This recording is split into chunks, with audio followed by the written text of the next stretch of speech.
ప్రభువైన యేసుక్రీస్తు నామములో అందరికీ శుభములు. ఈరోజు దేవుని వాక్యము కీర్తన గ్రంథం 23వ అధ్యాయము 1వ వచనం. యెహోవా నా కాపరి, నాకు లేమి కలుగదు. ఈ వచనంలో దావీదు దేవుణ్ణి నా కాపరి అని వ్యక్తిగతంగా సంబోధిస్తున్నాడు.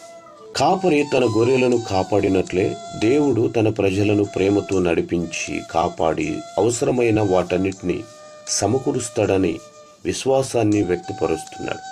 ఈ వచనంలో 3 గొప్ప సత్యాలను రచయిత తెలియజేస్తున్నాడు.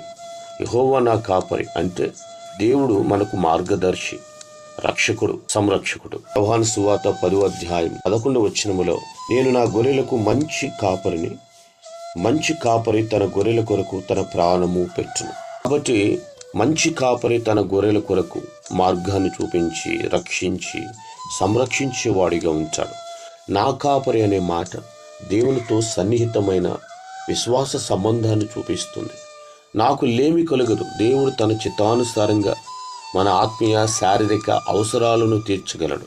కేవలం భౌతికమైనవి కాదు, ఆత్మ సంబంధవి, ఆధ్యాత్మికమైనవి, శారీరక సంబంధమైన అన్నిటినీ ఆయన తీర్చగలిగిన వాడు. ఒక గ్రామంలో గొర్రెల మందను మేపి కాపరి ఉండేవాడు. ఒకరోజు సాయంత్రం మందను తిరిగి తీసుకొస్తుండగా ఒక చిన్న గొర్రె పిల్ల కనిపించలేదు. చీకటి పడుతోంది. చుట్టూ అడవి, ప్రమాదకరమైన జంతువులు ఉన్నాయి. అయినా కాపరి మిగతా గొర్రెలను భద్రంగా ఉంచి తప్పిపోయిన ఒక గొర్రె పిల్ల కోసం వెతకటం ప్రారంభించాడు. చాలా సేపటి తర్వాత అది ఒక ముళ్ళ పొదలో చిక్కుకొని భయముతో వణుకుతూ కనిపించింది. కాపరి దాన్ని మెల్లగా విడిపించి తన భుజాలపై ఎత్తుకొని ఇంటికి తీసుకొచ్చాడు.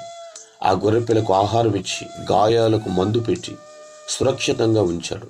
ఆ రోజు నుంచి ఆ గొర్రెపిల్ల ఎప్పుడు కాపరి వదిలి దూరంగా వెళ్ళలేదు. మనం కూడా కొన్నిసార్లు పాపము, భయము లేదా సమస్యల వల్ల దారి తప్పుతాం.